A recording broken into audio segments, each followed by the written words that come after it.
Story Chat with John Fornoff, the art and passion of storytelling. Here's your host, Brian Bullabush. Hello, everyone. Welcome to this week's episode of Story Chat, our little corner of the internet where we hope to inspire and encourage and educate you guys on the art and passion of storytelling. John, you mentioned that it's been kind of a rough week for you, kind of a somber week. Tell me what's going on. Well, actually, it was in a way it's a celebration week too. My aunt Pat Clapp, she was 92 years old. Oh, wow. She was an amazing lady. I'll tell you more about her, but it's we were celebrating her. Like she died this past week, and so I just came back from her funeral actually today, and so she's been on my mind, and I wanted to share her story with you guys. Well, first off, me, and I'm sure everybody listening, sorry to hear that.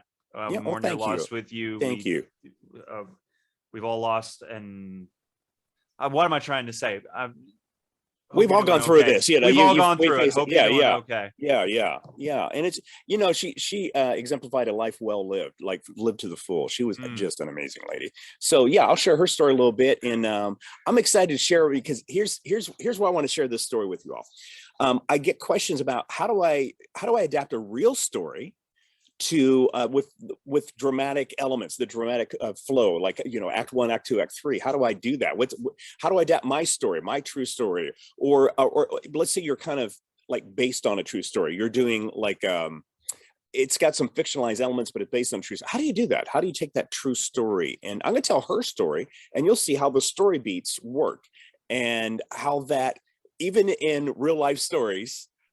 There's a sense of dramatic tension, there's conflict, there's rising action, there's a climax, dark night of the soul, all those things that are in part of story. And so as I share her story, I will be pointing out those different points. And I hope that'll help you as you're telling a real story and adapting it for whatever you want to do. Well, tell us a little bit more about her. Where she how did she encourage you? Because she clearly was a very massive encouragement with you in a lot of ways. She was amazing. She was, my sister and I were 4 and 5, and my parents divorced when I was about that age. And so we would go over to her house and sit on her Davenport, and not a couch, it was a Davenport, because it was like, everything was like first class with her. She's a very classy lady. Davenport? A Davenport, yeah.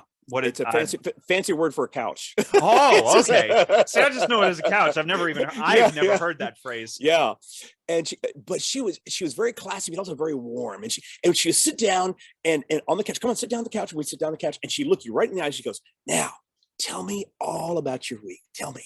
And she would like, "I want to hear all about it." And she would just like listen to you, right? And she just loved well. She loved her family, loved us, my sister and I, just loved people. And but I'll just go ahead and share her story, and I'll show you how it lines up with storytelling. And it is, and feel free to interrupt here, Brian. Oh, okay. Yeah, okay. I'll feel a little guilty about interrupting a recently deceased person's story. So no. This Aunt Pat was she was full of life, and she wasn't like and it's fine. Feel free to do that. So I'll tell you what I'm going to do for our. Now I realize that some people are listening, all right, but I want to go ahead and show you, for people that check out the video, I'll show you a picture of Aunt Pat here, so you can kind of see who I'm talking about here. So, and I'll describe her to people who are just listening. Here we go. And there's my Aunt Pat. And she was, she's lovely. Yes. Here she's 89 years old. She didn't look wow. like an 80. I mean, it's amazing. And she lived till 92. And she and her husband, Harry, they were in love. They just loved it, just adored each other. 69 years. Wow. Yeah, it's amazing. So she's 89 here, and she looks lovely. She looks amazing. And talking to people that don't have the video, and she's got that look in her eyes. She's very aware, very alert. Very mischievous. I can kind of see. Yeah, she has that too. And that mischievous side comes out when she's 86. She wanted to do this, and that is to ride a motorcycle. So there's a picture of her riding a motorcycle. She's about to get on the motorcycle, and that's what she wanted to do for her 86th birthday. She was like that. Just had that sense of adventure. It's not loading up. Oh, it's not loading up? I don't see that particular picture. I wonder why. I'm sharing the screen. I still see the Facebook photo. Okay, but anyway, just picture her riding a motorcycle. Okay, yeah, I can do that. There you go. All right. So let me. So it's interesting. Her story, as I share her story, we'll show how it lines up with storytelling here, and I'll get back on my video here. So I'll stop sharing the screen here, I guess. There we go. So Aunt Pat was, this is back in the 60s, and she was, quote unquote, the ordinary, she was far from ordinary, housewife. That's how they described them back then, which is kind of sad because there were many extraordinary people, moms and quote unquote housewives. But she was in the 1960s, that's, that she was a stay-at-home mom, that kind of thing. And Uncle Harry, her husband, went to work. He was an engineer. And but she got involved in all these like charitable things and that kind of stuff. She was really much an involved person, and she started doing stuff for the mentally challenged people, just giving them starting a kindergarten for them, that kind of thing. So it starts off as a normal kind of like, Leave It to Beaver, all that kind of stuff back then, the mom and pop kind of thing, and that kind of thing. So then she had my cousin Jeff, and then she gave birth to David. There's three kids, and David was the middle one, and David had Down syndrome. So it's interesting. She's working for the mentally challenged, and now she has a kid with Down syndrome. And she met, so here's ordinary housewife, right? There's the ordinary life, right? Ordinary life, ordinary wife. So, but she's not ordinary at all. And then inciting incident, she's got, she finds out her son has Down syndrome. And I remember her telling me this was like, she felt like she was in a deep pit. I mean, like, it's just like her whole world turned upside down. Well, because that was back in the day where that was kind of hidden, right? That was almost taboo. Yeah, it was almost like, you don't, it's like the family secret kind of thing. And and yeah, exactly right. Good point. And so she felt just like she was in a deep, dark pit.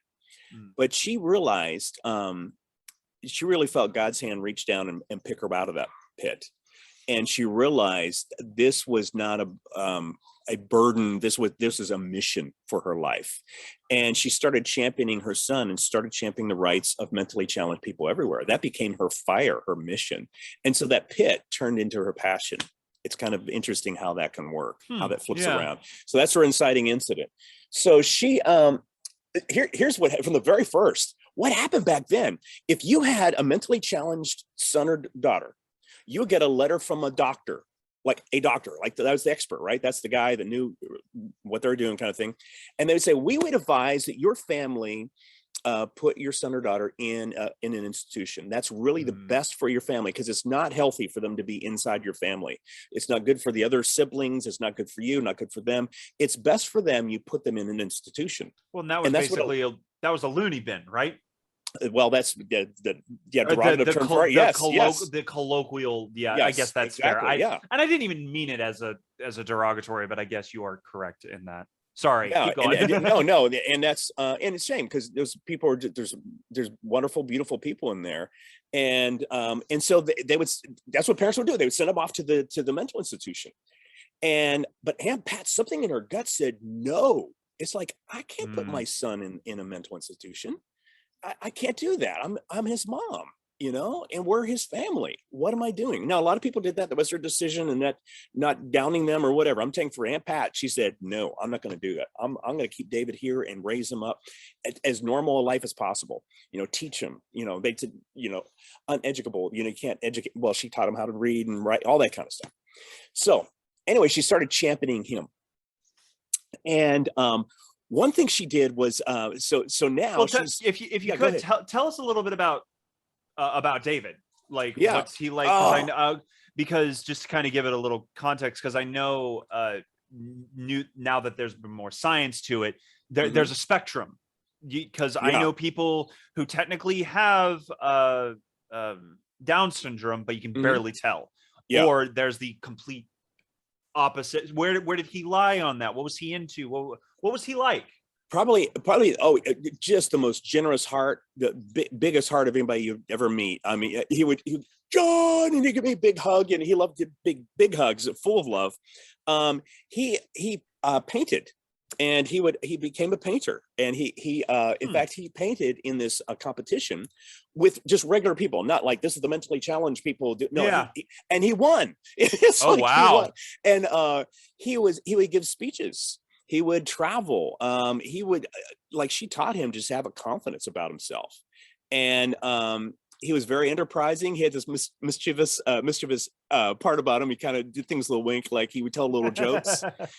He started his mom and him started a company called Arc Barks, and these are like, Arc is the old term for the they called it retarded citizens back then, but they have these little dog treats, and they have all mentally challenged people putting together these dog treats, and all the profits go to this organization. They started this company, and it's still thriving today. Oh, So, is this him? yeah. What's that? Like, I'm literally looking at the website right now. Is this him on the front of it? Can you share screen? Or? If you go to arcbarks.com, mm-hmm. Stand by. Let me. If you can share your screen, I'll tell you. So here we go, sharing screen.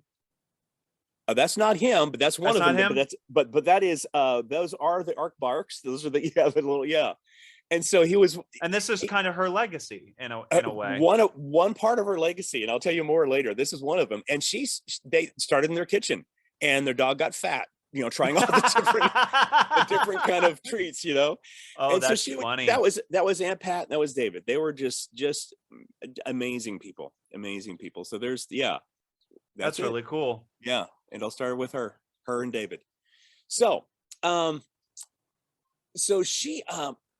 she gave she was very concerned for the rights of the mentally challenged there with her son and all that, and she went on a tour of Polk, P-O-L-K. It was a mental institution in Pennsylvania, and she was going on a tour with some other people.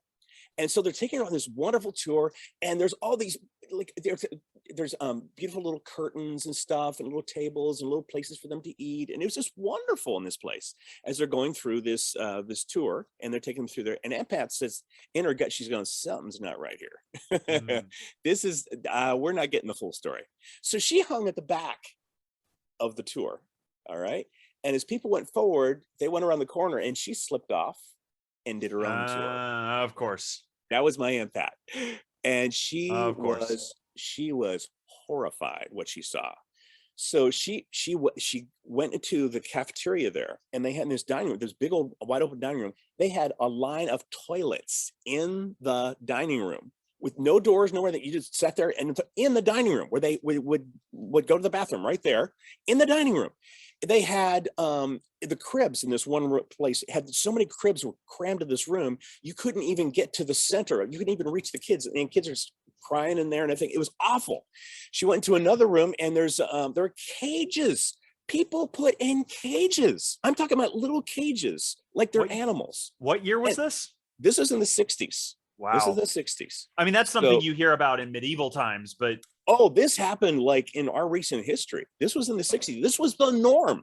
And she was asking, what did this little girl do, this little 5-year-old girl? And they said, well, she something about a doll. She took a doll from, or she wanted a doll, and something went wrong. So they put her in a cage. So they put people in cages. They had I mean, it was awful what they did. And they're people just like half clothed walking around and stuff. She said, and they were very understaffed, but still it's just awful. So they go through and my aunt is just like, oh man, she now has a cause, right? So she gives a speech to hundreds of people that night, and one of the people in the room was the state director of the Health and Human Services in Pennsylvania, something like that. And that was one of the like top state health official in the room. And she heard this. So my aunt gave this story, and she always tells this when she tells the story, she says, I was going to give a keynote speech, my first keynote speech, Christian Worldview Film Festival. And I said, hey, Pat, what do I do? What do I do? Because then she's a great talker. She says, you know what? I don't use notes. She says, I just speak from my heart. It's like, wow. And that's what she did. She spoke from her heart. And what she did was she used Oliver Twist, the story of Oliver Twist. And she told the story beats of that and brought it to life. Like, please, sir, I want some more. And how they're put in cages and all that. Yep. She had people crying in the room. The state director comes up to her afterwards. She says, I want to take a tour of Polk with you tomorrow. I'm going to send a car by 7:30 at your hotel tomorrow morning, and we're going to go see Polk together. So that next morning, 7:30, car arrives, and Pat goes with the state director. They go to Polk, all right, together. There's the state director, right? The big cheese. And they take the real tour. And this lady was she was like incensed. The director, by the way, of Polk, the director of Polk was not there. He was like at home or whatever, and he gets a call. Oh boy, yeah. Just imagine being that guy. Your boss's boss's boss shows up one day. Yeah, and, it's like, yeah, they're doing bad things to these people, but you gotta feel for the guy just a little bit. Oh yes. Well, a little bit. Then the guy shows up. He says, "Oh, it's so wonderful to see you. Can I get you anything?" And the lady looks him in the eye and says, "You're fired." Just like that. It's like, wow, boom. He's out of the picture. That was the beginning. And he was taken Poor out. Guy. No, he was abusing people. I mean, yes, that's fair. Yes, but just there's no sympathy. I have no sympathy for the antagonist in this one. I guess that's fair. That's fair. He wasn't just a jerk. He was like abusing people, you know. Yeah. And so anyway, that was the beginning of the end. They started to shut down the institution. Then Pennhurst was another one. So you see the story beats here. Here's just a regular quote unquote person. By the way, no, like C.S. Lewis says, there's no ordinary person. I love that. That's a great quote. Where's that from? Person. I don't know, but he said it, and I'm taking it. Look it up somewhere. I don't know where. I just remember seeing The Reluctant Convert, and they said that. So are you there? Yeah, no, I'm here. My screen is frozen. Oh, okay, sorry about that. I don't know why. Okay, no problem. Audio folks don't even care. Yeah, technical difficulties on my end. I'm gonna have to shut this because keep going. No keep going. Okay. Don't want to interrupt. Okay, so you see how the story, ordinary life, all of a sudden inciting incident. She's got a Down syndrome child. Now she becomes a champion for him, and now the story expands. Now we're raising the stakes. Now she wants to become a champion for mentally challenged people, more than just her son, but any mentally challenged person. So here's what happened. She shut my aunt spearheaded efforts to shut down mental institutions that were abusing people. Happened in Pennsylvania. So it was Polk, it was Pennhurst, and it started a wave that swept through the country. They started shutting mental institutions down all over the country that were abusing people. So here's what happened. That's actually really interesting. Sorry to interrupt. No, go for it. My dad is a photographer, and he likes taking pictures of abandoned buildings. Well, what's the most recent abandoned type of building? He loves seeing sanatoriums or or those kind of, and he would tell me the stories on these places and when they got shut down. And it's super cool how your aunt is a part of that. And because I don't know if you know this, but the way they dealt with people with Down syndrome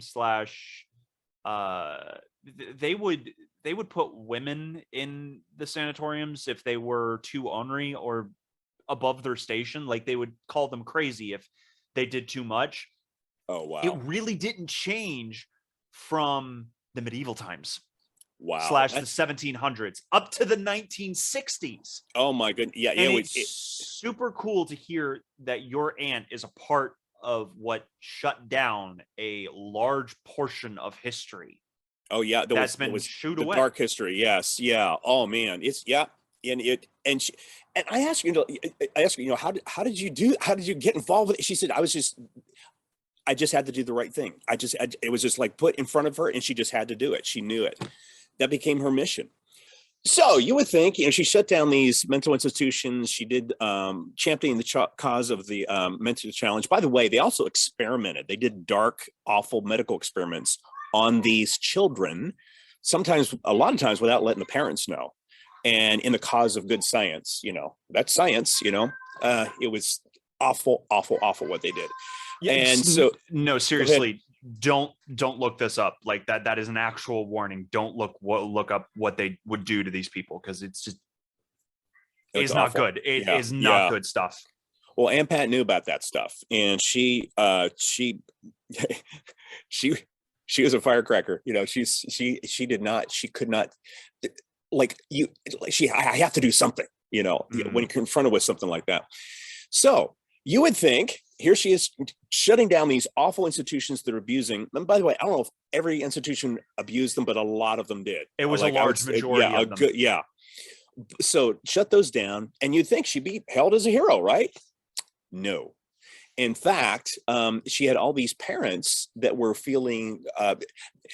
Imagine you send your kid away, the kind of thing, and everything's solved there, and all of a sudden the institution shuts down. What are you going to do with the kid now? That I don't know if it's really a kid; it's really more a secret, dark family secret. What do you do? And plus they have the feelings of guilt. What are we going to do? They're messing up their world, right?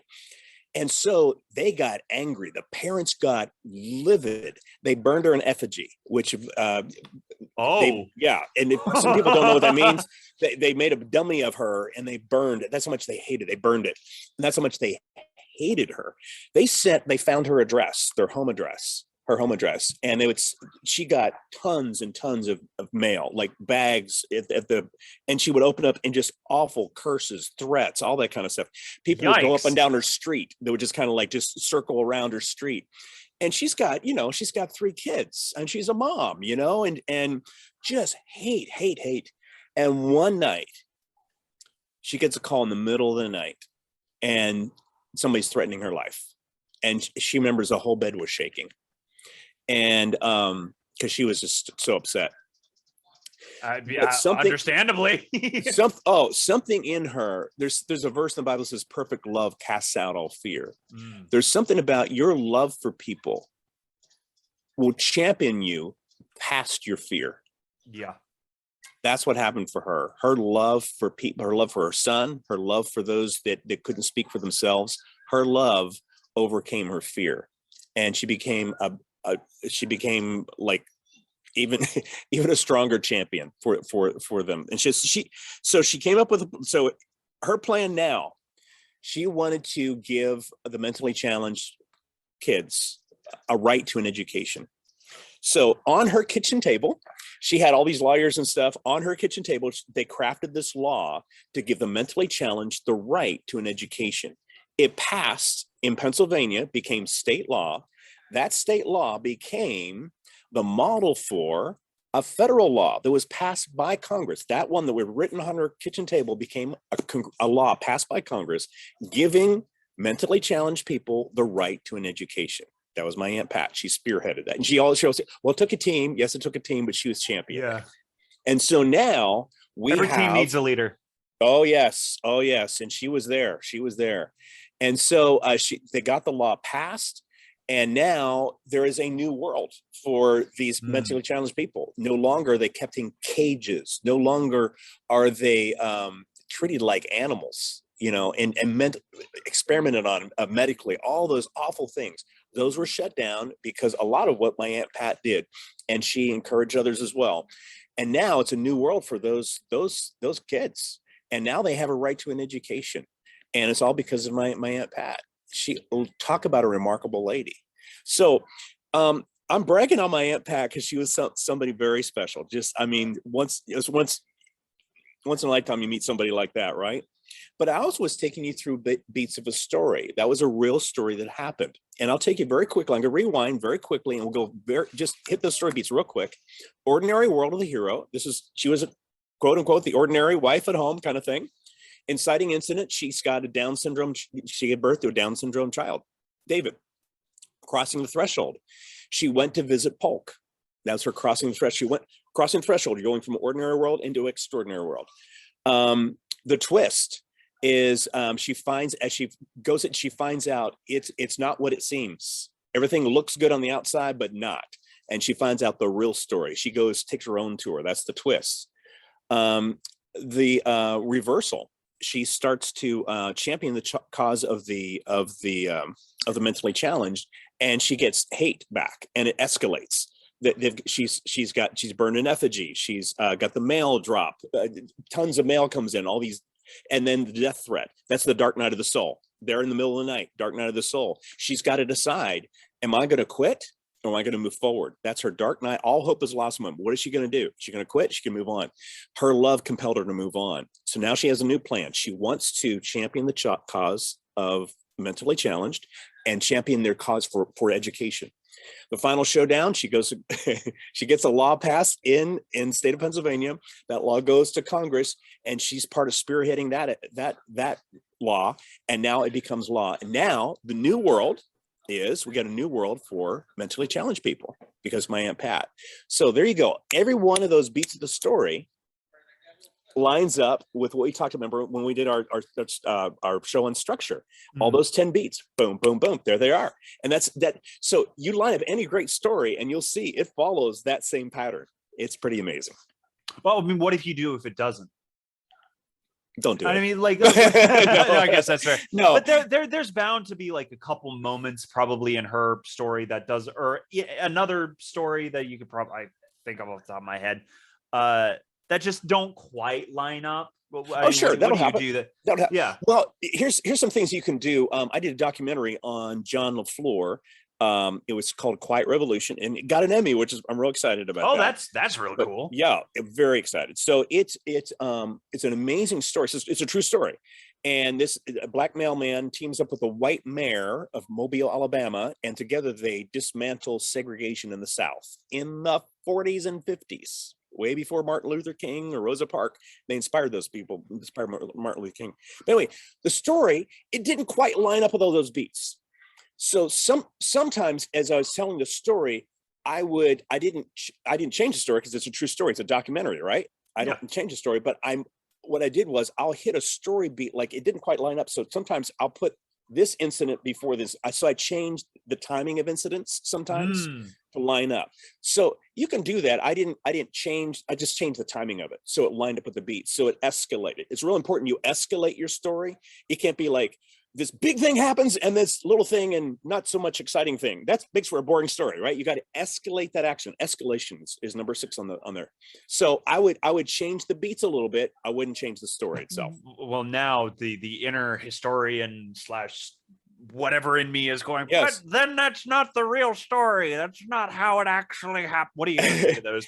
Because I have been that person. That didn't actually happen that way. It happened this way. So well, here's what I did. It is the real story. Every element happened, but not exactly in that order. And so I don't put dates on it. In 1937, this happened. In 1942, this happened. I don't put dates on it. That would be dishonest. So I've got all the events.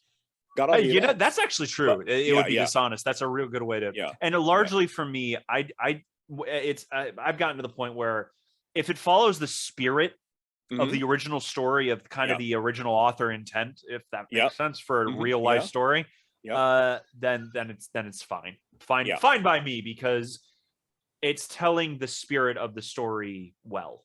Yeah. And that's what you want to do too.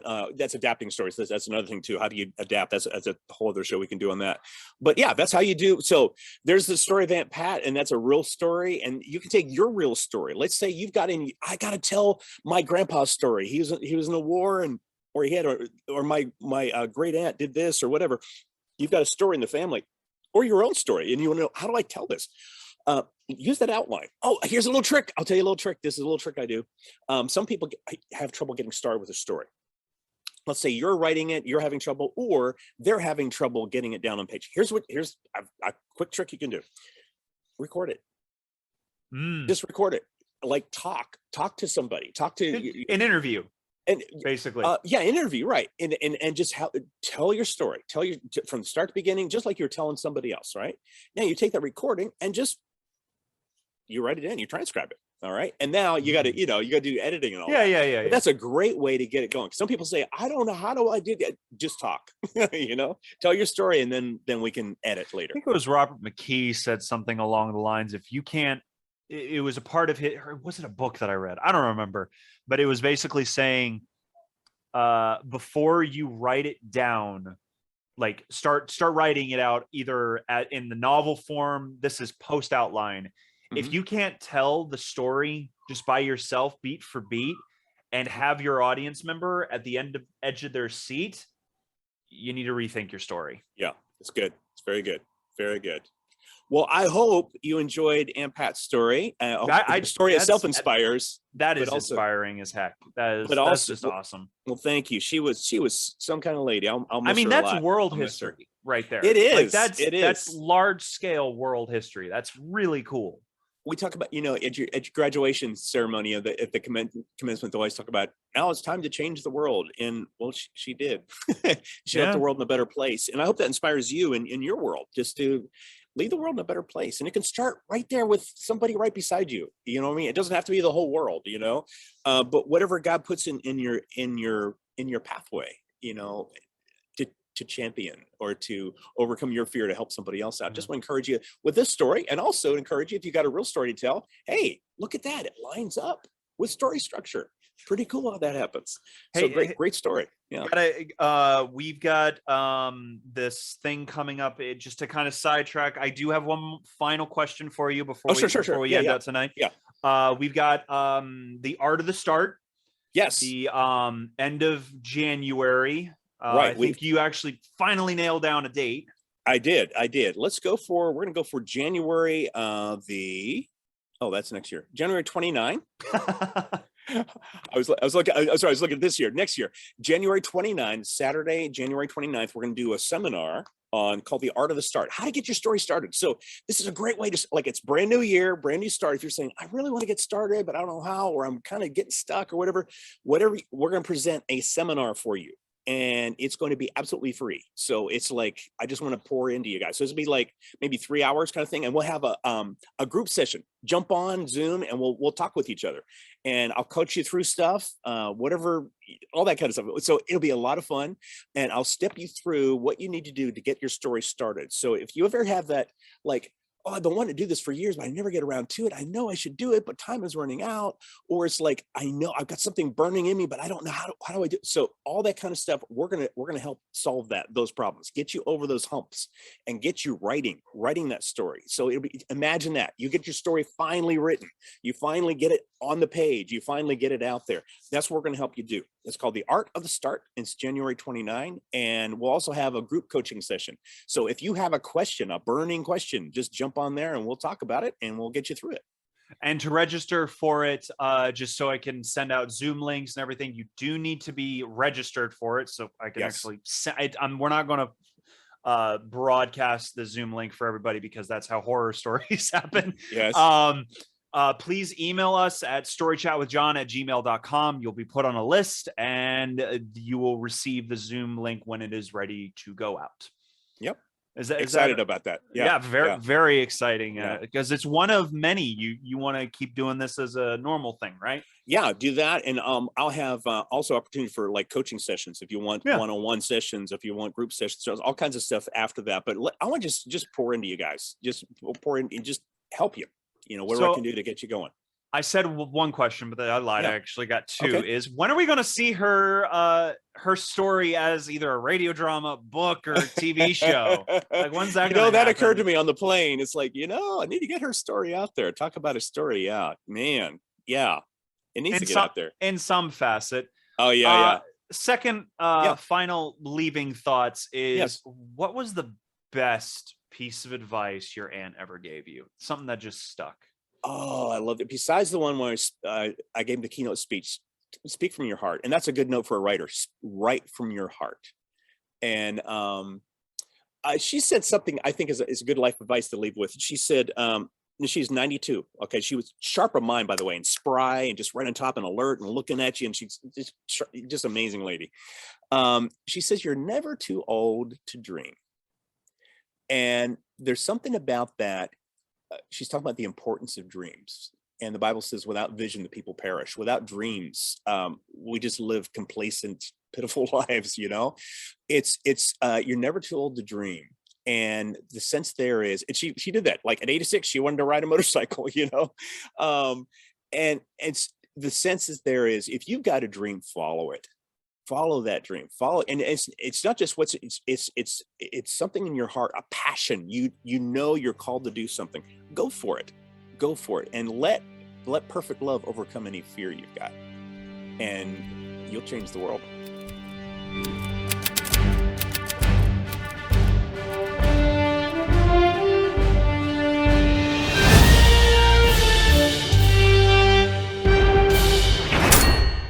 Thank you for joining us for this episode of Story Chat. If you want to hear more, don't forget to subscribe to the podcast. If you have any questions for John or feedback on the show, please email us at storychatwithjohn@gmail.com. Thanks for listening. We'll see you next time.